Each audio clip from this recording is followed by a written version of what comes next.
안녕하세요. 책을 통해 세상 얘기를 해봅니다. 저는 하민혜입니다. 미국의 극작가인 버나드 쇼는 소통이 잘 안 되는 가장 큰 원인은 소통을 했다고 착각하기 때문이다 라고 했는데요. 이렇게 소통이 잘 되려면 전제 조건이 있어야 됩니다. 서로를 믿어야 한다는 거죠. 오늘은 다른 사람이 나를 믿게 만드는 간단하고 쉬운 3가지 방법에 관해서 말씀드리려고 합니다. 이 내용은 지난 편의 참고도서인 디퓨징에서 언급된 부분인데요. 제가 읽으면서 너무 맞다, 100배 공감했던 내용이기도 합니다. 너무 당연시하다 보니까 우리가 간과하기 쉬운 내용들이지만 그 효과만큼은 상당합니다. 지금부터 알아보죠. 첫째, 눈을 맞추는 겁니다. 사인님은 사람 볼 때 어디부터 보세요? 마음을 나눌 때, 중요한 얘기를 할 때 우리는 자연스럽게 서로의 눈을 쳐다봅니다. 눈은 마음의 창이다, 영혼을 비추는 거울이다 라는 말까지 있죠. 저는 얼굴에서 눈이야말로 가장 큰 힘을 가진 게 아닌가 하는 생각을 하는데요. 그 사람을 판단하는데도 눈은 유용한 도구이자 수단으로 쓰입니다. 뇌과학자들에 의하면 눈을 서로 맞추는 것만으로도 화가 누그러지고 공격성이 완화된다고 하죠. 이렇게 당연시되던 이 눈 맞춤, 시선 맞추기가 언젠가부터 유념해서 의도적으로 해야 되는 것이 됐습니다. 아마 스마트폰이 보급되면서부터가 아닌가 싶은데요. 많이 경험해 보셨을 겁니다. 상대방이 내 눈을 쳐다보지 않고 이렇게 스마트폰만 들여다보면 왠지 답답하고 뭔가 집중하지 않는 것 같기도 하고, 경우에 따라서 무시당하는 듯한 느낌도 들죠.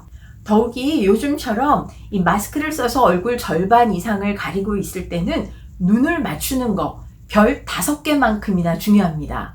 나를 믿게 만들고 싶다면 제일 먼저 해야 될 일, 스마트폰은 잠시 덮어두고 시선을 맞추는 일입니다.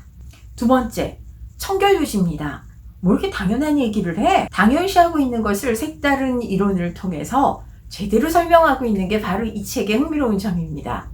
청결 유지가 신뢰를 만드는 이론도 그렇습니다. 모든 동물은 기생충을 발견하는 능력을 갖췄는데요. 청결하게 보인다는 건 기생충을 가지고 있지 않다는 인식을 준다는 거죠. 기생충이 있으면 집단으로부터 거부당하고 존중받지 못합니다. 이렇게 청결은 생리적인 안전의식과 직결되어 있습니다. 그러다 보니 아무리 성실하고 품성이 좋고 실력이 빼어나도 머리가 떡져 있고 목에 떼줄이 보인다면 한 걸음 물러서게 됩니다. 말하자면 청결은 서로 암묵적으로 지켜야만 하는 생리적인 안전선인 셈입니다. 청결에는 채취관리도 포함이 됩니다. 미국에서는 비누향, 샴푸향이 대표적인 좋은 향으로 꼽힌다고 하죠. 요즘 코로나 시국이다 보니까 이 머리가 긴 여성분들 이틀에 한 번, 사흘에 한 번 머리 감고 대충 모자 눌러쓰고 다니는 분들 계십니다. 본인은 잘 못 느낄 수도 있겠지만 확실히 채취관리 부분에서 문제가 생길 수 있겠죠. 사인님은 어떠세요? 코 시국 전후로 해서 외모가 많이 바뀌셨어요? 확실히 덜 꾸미게 되고 옷도 편한 거 위주로 대충 입게 되는데요. 아무리 소박한 차림이라도 제때 잘 갈아입고 세탁하는 이 청결 유지만큼은 반드시 신경 쓰셔야 됩니다.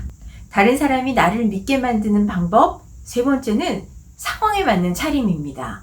어떤 상황인지 누구를 만나는지에 따라서 옷차림은 달라지기 마련입니다. 가끔 영화에 보면 몸의 분위기를 몰라서 엉뚱한 차림을 하고 가서 난감해하는 모습 나옵니다. 시간과 공간을 함께하는 사람들 사이에서 유난히 동떨어진 차림새는 다른 사람들과 분리시키고 공연이 끌지 않아도 되는 시선까지 끄는 역효과를 일으키죠. 준비를 잘하는 이 모임 주최자일 경우에는 구성원들에게 드레스 코드를 공지하기도 합니다. 어떤 옷차림을 하고 오는 게 좋다라고 알려줘서 편안하게 즐거운 분위기를 만들기 위해서죠.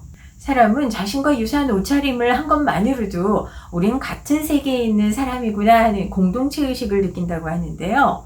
이 상황에 맞는 옷차림에 관해서는 제 고객사였던 생명보험회사의 판매왕이셨던 분 한 분이 생각납니다. 이분은 주로 노량진 수산시장의 상인들을 대상으로 사업을 하셨는데요. 언제나 차 안에는 검은색 상복, 화사한 색깔의 투피스, 어디 축하해주러 갈 때 입는 옷이죠. 허름한 점퍼가 한 벌 있었습니다. 점퍼 입고 상담하고 뛰어다니면서 일을 하다가도 축하해주러 결혼식장에도 가고 약혼식장에도 가고 또 문상도 가야 될 일이 왕왕 있었는데요. 이때마다 옷을 바꿔 입고 참석을 하셨습니다. 확실히 이런 정성이 이 판매왕을 만드는 데 일조를 했겠죠. 나는 평소에 캐주얼하고 편한 스타일을 즐긴다라고 하더라도 남들 앞에 서거나 공식적인 자리에 간다, 또 어르신이 많은 곳에 참석을 해야 된다 할 때는 자켓 정도는 준비해서 입고 가시는 게 좋습니다. 최소한의 예의만큼이라도 표현을 하는 거죠. 이렇게 상황에 맞춘 차림의 중요성은 줌패션으로도 이어집니다. 아마 재택근무하면서 줌회의에 한두 번 참석해 보셨을 텐데요. 평소에는 목이 약간 늘어진 티셔츠를 입고 있다가도 회의에 참석할 때는 상의에 자켓을 입거나 좀 예쁜 블라우스로 갈아입게 됩니다. 저도 종종 영상 찍을 때 이 하의는 청바지나 추리닝을 입고 있는 경우가 많은데요. 보여지는 부분만큼은 성의 있는 모습을 보여주려는 노력을 하는 것, 이 또한 상황에 맞춘 차림의 중요성을 보여주는 사례입니다.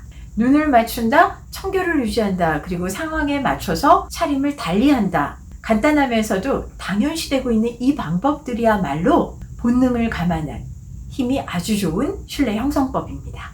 오늘 영상 도움이 되셨어요? 사인님들의 재미난 댓글 기다리겠습니다. 저는 더 좋은 내용으로 곧 다시 찾아뵙겠습니다. 고맙습니다.